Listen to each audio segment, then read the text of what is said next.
From a Frontier League All-Star to being signed with the Cincinnati Reds, this is Trevor Kunkl's story.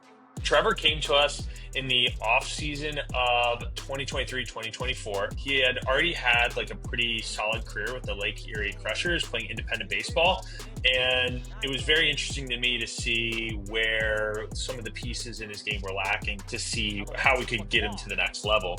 And the two big tweaks that he spent a lot of time on, one, developing a new breaking ball, and then two, focusing on workload management. His fastball had okay metrics on it. It was thrown really hard, but when it came to the shape, he was cutting it. And so that had been a tall tale sign for me to jump right into adding a sweeper. The funny aspect of training with him was a term that he had coined, which was me nerfing him. And that was the operation of effectively putting velocity ranges on him and forcing him to not throw harder than a specific velocity on a day.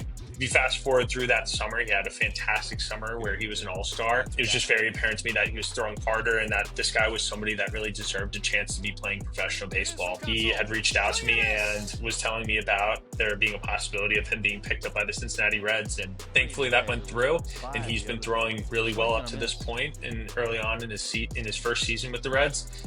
And I'm just happy that he was willing to come and listen and take some of the information that I had to give him and really like change his game to not only throw harder, but have better secondaries and just overall continue his career within professional baseball.